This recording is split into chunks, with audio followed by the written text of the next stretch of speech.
আসসালামু আলাইকুম everyone, Ruma cooking house থেকে একটি নতুন পর্বে সবাইকে আমন্ত্রণ জানাই। কাছে কিংবা দূরে যেখান থেকে আমার ভিডিওটি দেখছেন, আশা করছি সবাই অনেক ভালো আছেন। আজকে যে রেসিপিটা আপনাদের সাথে শেয়ার করতে চলেছি, এই রেসিপিটা আমার মায়ের এবং আমার খুব পছন্দের একটি রেসিপি, মাংস দিয়ে আলু ভাজা। এটা খেতে এত চমৎকার আর খুব সহজে ঘরোয়া মশলা দিয়ে এই মাংস ভাজাটা বাসায় খুব তাড়াতাড়ি তৈরি করে ফেলতে পারবেন।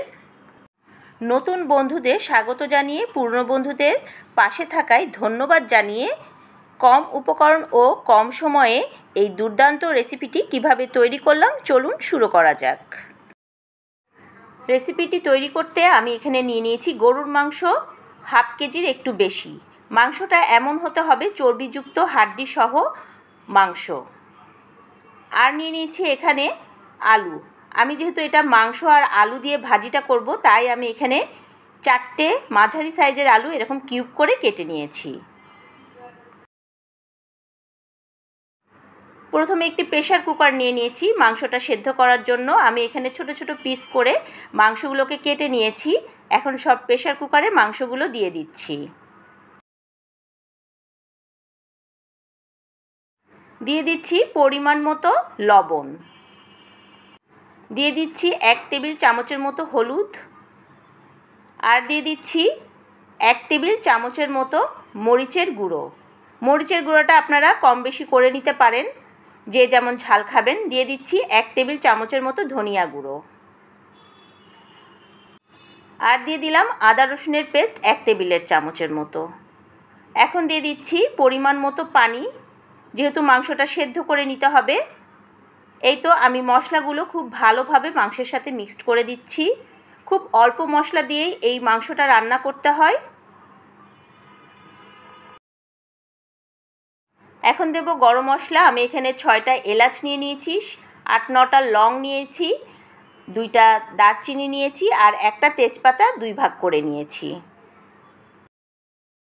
প্রেসার কুকারে 5 থেকে 6টা সিটি দিয়ে আমি রান্না করে নেব।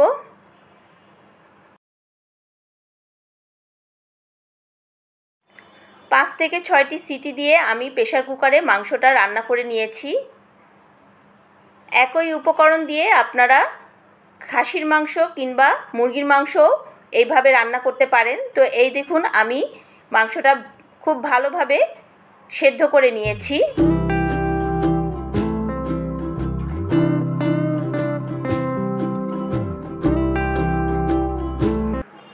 চুলোতে আমি একটি হাঁড়ি বসিয়ে তাতে 2 টেবিল চামচের মতো সয়াবিন তেল দিয়ে দিয়েছি, আর দিয়ে দিলাম হাফ কাপ পেঁয়াজ কুচি, আর এখন দিয়ে দিচ্ছি এখানে 3 টেবিল চামচের মতো রসুন কুচি।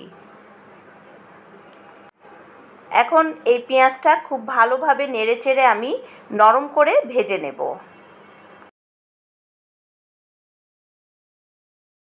পেঁয়াজটা যখন নরম করে ভাজা হয়ে যাবে তখন দিয়ে দিলাম আলুগুলো। আমি এখানে আলুগুলো কিউব করে কাটা দিয়ে দিয়েছি। দিয়ে দিলাম স্বাদ অনুযায়ী লবণ। মাথায় রাখতে হবে আমি মাংসতেও কিন্তু লবণ দিয়েছি, সেইভাবেই এই আলুতে লবণটা দিয়ে দিলাম। তো এই তো আলুগুলো একটু লাল করে ভেজে নিচ্ছি। এখন আলুগুলো ভাজা হয়ে গেছে প্রায়। এখন আমি এখানে 3টে কাঁচামরিচ মাঝখান দিয়ে কেটে এভাবে দিয়ে দিলাম, আর দিয়ে দিচ্ছি এখানে 1 টেবিল চামচের মতো চিলি ফ্লেক্স। এখন আবার একটু নেড়ে চেড়ে দিতে হবে।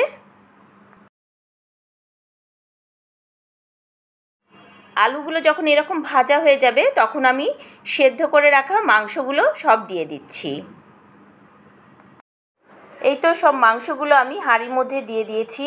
এখন চুলোর আঁচটা একদম হাই ফ্লেমে রেখে এই মাংসগুলোকে নেড়ে চেড়ে খুব ভালোভাবে ভেজে নিতে হবে।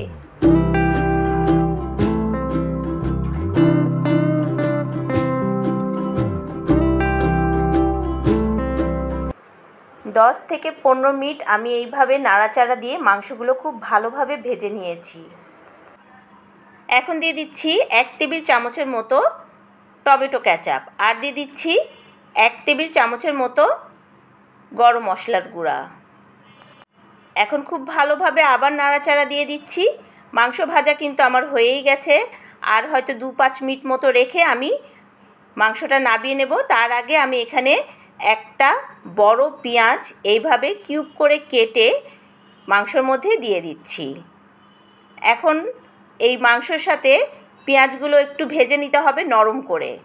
এটা যখন আপনার মুখে পড়বে তখন খেতে এত ভালো লাগে যে কি বলবো। তো এই তো মাংস ভাজা আমার রেডি। এখন আমি আপনাদের পরিবেশন করে দেখাবো।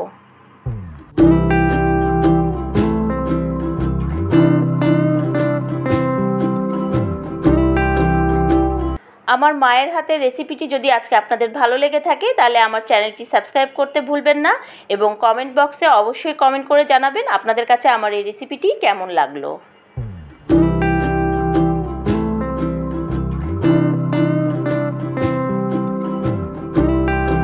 রেসিপিটা রান্না করতে করতে আমি আমার মায়ের কথা খুব মনে করছি, আমি আমার মাকে খুব মিস করছি।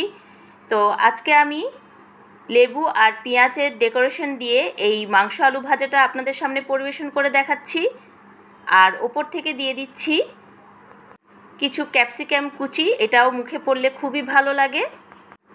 আলু দিয়ে এই মাংস ভাজা রেসিপিটি যদি আপনাদের কাছে খুব ভালো লাগে তাহলে অবশ্যই আমার এই রেসিপিটি শেয়ার করে দেবেন আপনাদের বন্ধুদের মাঝে এবং পরিবারের মাঝে। আই হোপ তাদের অনেক ভালো লাগবে। নরম তুলতুলে এই মাংসটি খেতে এত মজা। আমি আপনাদের মাংস ছিঁড়ে দেখাচ্ছি, আপনারা দেখে বুঝতে পাচ্ছেন কতখানি মাংসটা সফট হয়েছে। এই মুহূর্তে যারা আমার ভিডিওটি দেখছেন তাদেরকে অসংখ্য ধন্যবাদ জানিয়ে আজকের মতো বিদায় নিচ্ছি। সবাই ভালো থাকবেন, সুস্থ থাকবেন। আসসালামু আলাইকুম, আল্লাহ হাফেজ।